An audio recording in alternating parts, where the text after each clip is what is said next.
이게 이제 학생들을 지금 가르치고 계신데 그 외에도 부검도 조금 하십니까? 그렇죠. 지금은 이제 우리가 전라북 도내에 발생한 일반 사건은 저희 전북대학교가 하고 있죠. 그러니까 특히 억울하게 돌아가신 고인의 마지막 희망이 또 어떻게 보면 이제 부검이 될 수도 있는데 이게 이제 교수님이 쓰신 부검 감정서가 이 진실을 밝히는 또 이제 단초가 된 적이 좀 있으실 것 같아요. 그러니까 이제 저희가 보통 보면 부검이 참 어렵죠. 이런 표현 하거든요. 네. 시신을 보는 것 때문에. 근데 저희는 부검 자체의 행위가 어려운 게 아니고 그게 끝나고 감정서를 쓰는 작업이 참 어렵습니다. 근데 그게 이제 법정으로 가야 되기 때문에. 근데 감정서를 쓰다 보면 이분이 왔던 사건에 해당되지 않는 손상들이 있을 때가 있어요. 예를 들자면 어느 유원지에서 프린스 차량이 유원지로 굴러서 내려갔죠. 근데 그 안에 운전자가 사망한 채 발견이 돼요. 그런데 이분이 사망하려면 탑승자니까 차량 내부 구조하고 어떤 충돌이 있어야 사망할 수 있잖아요. 그러지 않습니까? 그렇죠. 근데 이분의 머리나 이런 쪽에 독특한 모양들이 있어요. 동심원 배열인데. 근데 그것은 차량 구조물의 그 형상을 만들어낼 수 있는 구조물이 없어요. 없어요. 도대체 이 손상은 어떻게 발생할 수 있느냐. 도저히 해결할 방법이 없어서 감정서 뒷면에 썼어요. 그리고 한 십몇 년이 지나서 어떤 남편 살인 사건에 관련된 하다가 그 여인을 조사하다 보니까 전 남편이 죽은 사건이 있었던 거예요. 그 아래에서 PD가 찾아왔는데 이 모양을 내가 해석을 못하고 있었다. 제 감정서가 그게 있어서 잠깐 나갔어요, PD가. 그리고 한 30분쯤 있다 뭘 들고 와요. 이거 아닙니까? 그런 게 뭐예요? 마늘 찌는 공이죠. 예. 그 몽둥이가 생긴 거 있죠. 아 예. 그걸 들고 왔는데 그 모양인 거예요. 그렇게 해서 한번 찾은 적도 있고. 아 이거. 내연남과 공모해 전 남편을 살해하고 교통사고로 위장한 전 부인이 경찰에 붙잡혔습니다. 15년인 공소시효를 불과 25일 앞두고 사건의 전모가 드러났습니다.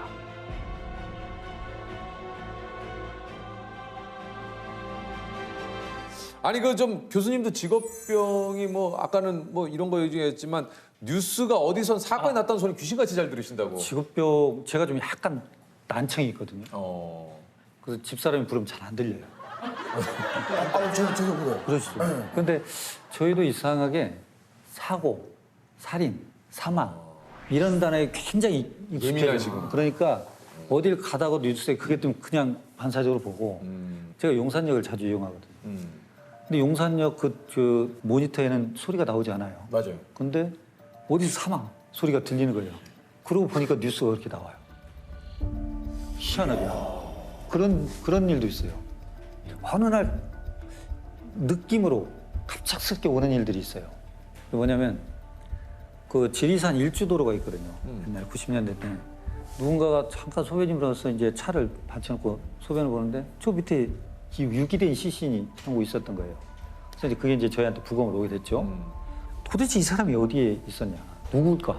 누굴까 있어요? 그래서 치과 기록을 그 일대 남원, 뭐 임실, 순창 다 경찰들이 찾으러 다닐 텐데, 근데 그 형사가 갑작스럽게 테이블 있죠? 거기에 보면 옛날에 저 행방불명된 미아 찾기, 우표코기를 한 50명 정도 이렇게 놓는 게 있었어요. 예. 옛날에. 그날 지쳐서 딱 앉았는데 그 많은 숫자 중에 한 애가 보이는 거예요.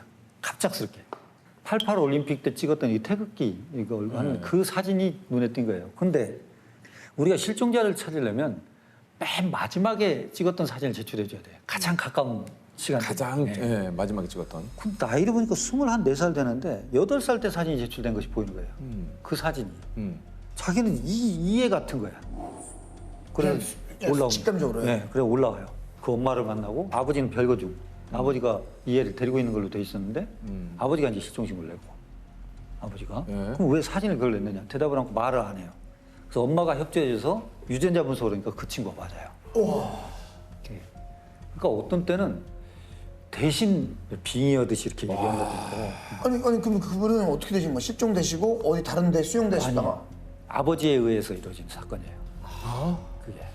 아버지가 이제 데리고 있다가 그렇게 하고 이제 그것다 지리산에다가 이렇게 한 거죠. 근데 이런 사건도 있었어요. 광주 국과수에 있는데 뭐 경기도 경찰서에서 부검 의뢰가 오는 거예요. 봤더니 1년 전에 사망한 사람을 광주 시립묘지에 매장을 해놓은 시신이 있는데 이거를 파서 부검을 해야 된다는 거예요. 근데 사건은 뭐냐면 어떤 남자가 경찰에 가서 신고를 했어요. 자기 고향 후배하고 자기 부인하고 공모에 자기를 죽이려고 하는 것 같다. 그래서 이제 경찰이 이렇게 뒤져보니까 둘이 내연 관계인 건 맞아요. 근데 그 둘을 따로 죄수의 딜레마 게임 있죠. 분리해가지고 죄수의 딜레마 게임. 서로 자백하는 것이 가장 유리하거든요. 그래야 선처를 받으니까. 뭐 그렇게 해서 결국은 이 여성분 입에서 뭐가 나오냐면 저 남자는 더 나쁜 놈이다. 1년 전에 자기 와이프를 죽이고 보험금을 탄 놈이다. 그 1년 전에 사망한 부인이 이제 광주에 묻혀 있는 거죠. 그래서 이제 부검을 하러 가요. 그분은 어떤 거냐면 남편은 조수석에 탔고 돌아가신 부인은 운전을 했어요. 근데 옹벽 그 옆에를 들이받고 부인은 머리를 다치고 남편은 다리를 다쳐가지고 입원해 있는데 남편이 갑자기 부인이 머리에 피를 흘리고 있는데 이분을 데리고 응급실로 내려오는 거예요. 입원이 중이었는데. 그래서 이제 응급실 의자가 보니까 이 두피가 찢어져 있고 피 나고 갑자기 뇌출혈이 심해져서 사망을 했어요. 그러니까 원인이 교통사고로 돼가지고 이제 보험을 탔던 거예요. 그래서 부검을 하는 거죠, 이제. 근데 묘에서 파서 수위 벗기고 뭔데 실압파라는 건 부패나 육탈이 되지 않고 습한 환경이 있으면 마치 밀랍처럼 돼 있어요. 그러니까 그 형태를 그대로 유지해요. 근데 딱 처음에 보니까 두피 두정부, 머리 꼭지 부위가 꼬매져 있어요. 근데 뭐냐면 자기가 이 부인을 세면대에다가 휠체어 태워서 시스라 데려다 놓고 자기 잠깐 옷가지를 갔는데 와서 보니까 쓰러져 있더라는 거예요. 그래서 데리고 내려갔다는 거죠. 근데 딱 보니까 두정부면 휠체어에 있는 사람이 쓰러지면 어디를 다쳐야 되겠어요? 머리를 다친다면. 뒤, 옆, 이마에. 근데 여기는 안 돼요. 그렇죠. 이건 다이빙을 해야 되거든. 그렇죠. 그렇겠죠. 부위가 안 맞는데 그리고 다시 이제 조심스럽게 보니까 두개골에 구멍이 나 있어요. 두개골에. 이번 당시 엑스레이를 보면 아무 두개골 골절이 없어요. 근데 그러고 응급실을 내려왔을 때는 보면 두개골에 구멍이 나 있고 그래서 이제 이게 도대체 어떻게 이럴 수 있느냐 일주일 사이에 범죄 심리학이라는 게 있습니다.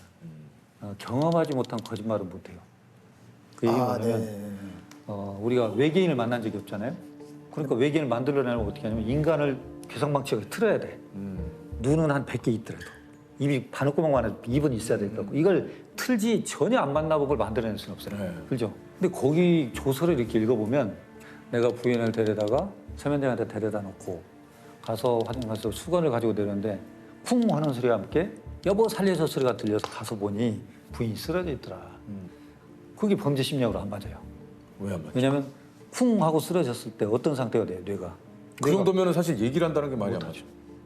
그런 상태에서 말을 할 수 있는 사람이 없어요. 그 얘기는 뭐냐면 이게 먼저야. 그러니까. 이게 먼저 오고 그다음에 여기 생겨야 돼요. 아 살려주세요. 그 소리를 먼저 들어야 돼, 내가. 네. 그걸 경험을 바꾼 거죠. 그러니까 부인이 살려달라고 애원한 거예요. 아무도 없는 그 세면장에 데려서 쇠파이프를 내리치고 진술은 이렇게 바꿨죠. 그렇게 된 거예요.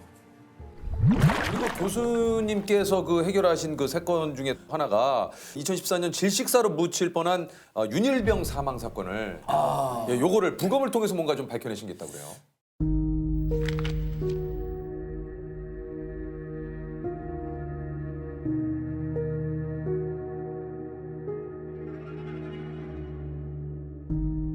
원래 사실 윤일병의 부검은 군대에서 했고요. 네. 근데 이제 그때 당시에 질식사로, 왜냐하면 그때 당시에 시신을 병원에 데리고 간 게 가해자들이었어요. 그러면서 이제 가해자들이 빵 먹다가 갑자기 체했다라고 진술을 일관되게 하니까 당시에 이제 입안에 토사물이 있고 이렇다 보니까 이걸 질식사로 이제 진단을 했는데 이걸 이제 당시에 지상파 방송에 계신 기자님이 우연히 앉아 있다가 남들이 속삭속삭거리는 거를 들었어요. 그걸 듣고 이제 본인이 그걸 파헤친 거예요. 그리고 그거를 다 전부 다 저를 가지고 와서 제가 보니까 이거는 원래 사람이 사망하게 되면 그 근육이 다 풀리잖아요. 처음에는 이렇게 툭 하고 고개가 툭 떨구고 뭐 이런 영화에서 보시면 이 위와 식도 사이의 조임근도 풀리기 때문에 입안에 토사물이 있는 건 아주 흔한 거거든요. 또 몸에 너무 상처가 많았어요. 그러니까 이제 학대의 흔적이 분명히 있는데 이거를 질식사로 판단해서는 안 된다고 생각해서 그걸 그대로 그 방송을 얘기했고 바로 그날 9시 뉴스에 저도 깜짝 놀랐어요. 진짜. 오늘 새롭게 드러난 윤일병의 부검 감정서를 보면 윤일병의 직접적인 사인이 구타에 의한 쇼크사일 가능성을 보여주고 있습니다. 심한 구타가 합성 부분에 가해지면 이게 맞아 죽었다고 우리가 흔히 얘기하는 거죠. 부교감 신경이 자극되면서 심장이 멈춰버리는 거예요. 군검찰에 다시 수사를 들어가서 최종적으로는 진실을 밝혀보니까 장기간의 학대로 인한 사망이 맞았고 결국은 다시 살인죄로 기소를 해갖고 법의 심판을 받았습니다. 윤일병 사망 사건의 주범에게 대법원이 징역 40년을 확정했습니다. 이 병장 등 선임 병사들은 오랜 시간 무거운 죗값을 치르게 됐습니다.